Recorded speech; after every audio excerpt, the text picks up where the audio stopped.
Eh bien, bienvenue sur objectifmoto.com pour la présentation de cette BMW 1200 GS, pas n'importe laquelle, vraiment la grosse GS, la GS 1200 Adventure.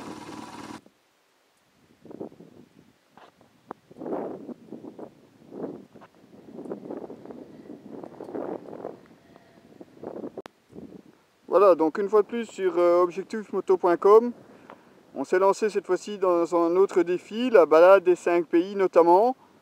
Vous verrez un petit peu tous les détails, mais pour faire rapide, nous sommes partis donc de Charleroi, direction Maastricht, pour ensuite descendre vers Monschau. Également un passage à Martelange, à Givet et aussi évidemment en Belgique. Bref, 5 pays, 600 km sur une journée. Donc pourquoi cette GS 1200 Adventure? Justement pour ça, notamment pour son gros réservoir de 33 litres.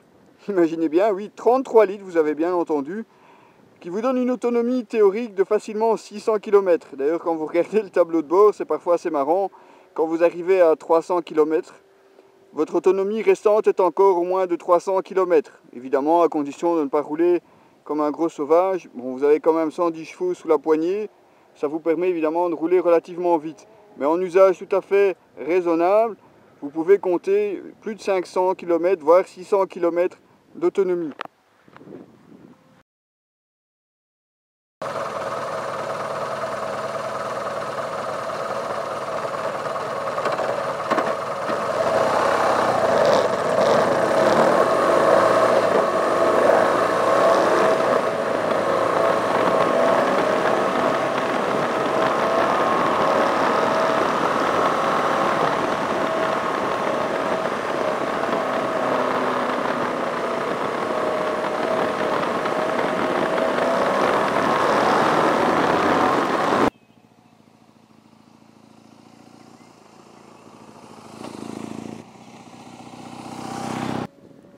On retrouve donc des jantes à rayons, double disque forcément, 310 mm, le fameux moteur bicylindre,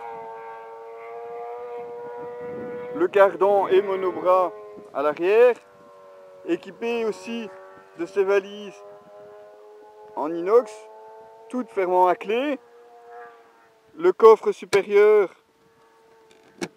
ayant même sur charnière, d'assez bonne contenance pour vraiment contenir tout votre matériel ou votre nécessaire pour un pique-nique, un gros pique-nique même.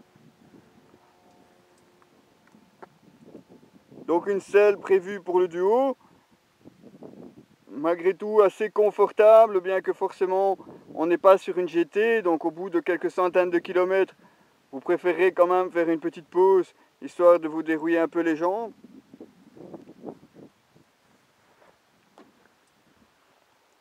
Notons que la selle arrière, si vous l'enlevez en dessous, vous avez encore un rack pour vous permettre de rajouter des bagages.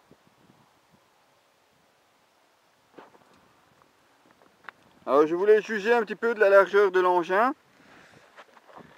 Alors pour monter dessus, c'est pas évident, elle est plus haute qu'une GS normale. C'est assez large devant, large derrière avec les valises. Donc c'est pas évident pour arriver à grimper au-dessus de la selle. Idem une fois en route, un très grand guidon, beaucoup de poids sur l'avant. La conduite demande quand même quelques adaptations. Ce n'est pas aussi naturel que pouvait l'être la Super Ténéré ou la KTM SMT, ce qui ne l'empêche pas évidemment de pouvoir rouler très vite sur autoroute sans aucun problème, et également de prendre des petits chemins comme vous voyez ici, aussi sans embûches. La GS passe, je dirais, presque partout, tout en restant moins maniable et forcément plus lourde que les concurrentes que nous avions déjà essayées sur objectifmoto.com.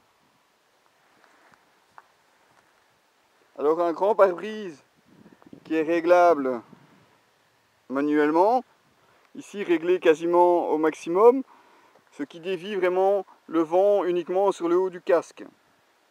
Des phares additionnels de chaque côté, au cas où vous preniez la piste de nuit. Alors le protège sur les côtés, également à l'arrière avec les valises. Ça fait vraiment un gabarit, comme vous pouvez le voir, un gabarit très imposant.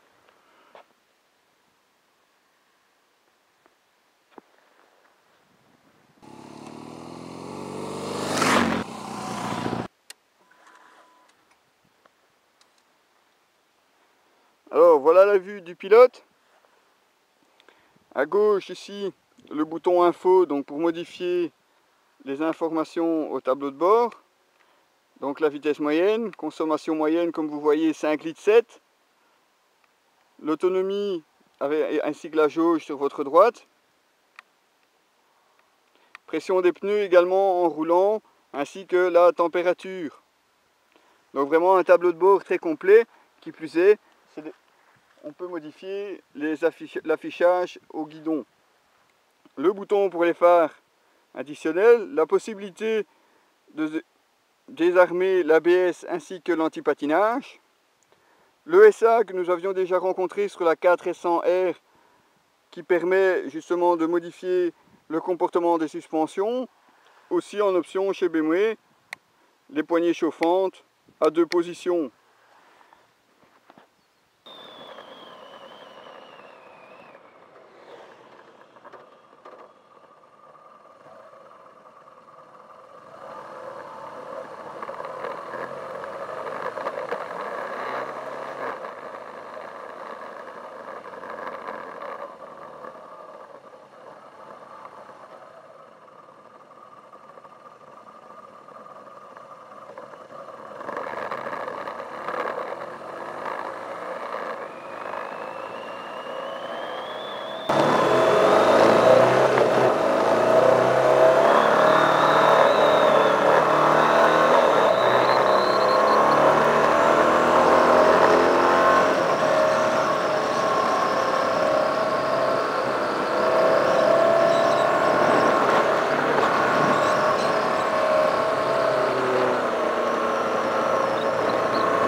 Restez avec nous sur le site, encore plein d'autres modèles à venir.